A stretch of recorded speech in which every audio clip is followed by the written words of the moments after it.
अगर आपके पास बहुत सारा पैसा आ जाए तो आप क्या क्या करोगे? इस छोटी सी कहानी के माध्यम से आज हम यही सीखने वाले हैं, तो चलिए आपका ज्यादा समय न लेते हुए इसे शुरू करते हैं। एक आश्रम में अपने गुरु के साथ एक शिष्य रहता था, लेकिन वो बड़ा आलसी था।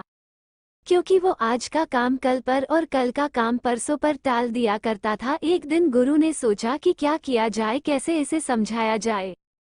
तो उनके दिमाग में एक रणनीति आई और उन्होंने उसे पाठ पढ़ाने का तरीका खोज निकाला। उन्होंने अपने शिष्य से कहा कि ये काला पत्थर मैं तुम्हें देकर जा रहा हूँ।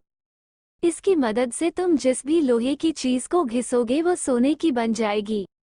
लेकिन तुम्हारे पास काल सूर्यास्त तक का समय है। और यह कहकर गुरुजी चल पड़े।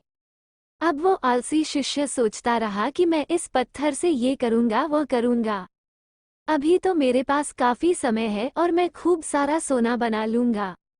आलसी आदमी ने सोते सोते बहुत ख्वाब बुन लिए, लेकिन उनको पूरा करने की जहमत नहीं उठा रहा था। मतलब प्रयास नहीं कर रहा था, सिर्फ सोच रहा था। और सोचते सोचते उसका एक दिन बीत गया। जैसे ही वो सुबह उठा तो उसने सोचा, अभी तो मेरे पास शाम तक का वक्त है, मैं इसे बहुत जल्दी पूरा कर लूंगा। देखते देखते दोपहर हुई। उसने खाना खाया और सोचा थोड़ी देर आराम कर लेता हूँ, उठने के बाद कर लूंगा। और वो आलसी शिष्य सो गया। जैसे ही उसकी नींद खुली उसने देखा कि सूर्यास्त होने को आया। अब उसे जाना ही होगा और वो उस काले पत्थर को लेकर बाजार में जा ही रहा था। इतने में गुरुजी उसको मिल गए और वो पत्थर उससे ले लिया। बोले, तुम्हारा समय खत्म हो चुका है। उसको बहुत पछतावा हुआ कि वो कुछ नहीं कर पाया, लेकिन अब पछताए होत क्या जब चिड़िया चुग गई खेत। हमारे साथ भी तो यही होता है, कभी कभी हम भी तो यही करते हैं, आलस करते जाते हैं। आज का काम कल और आगे से आगे उसे टालते जाते हैं। इससे समय निकल जाता है।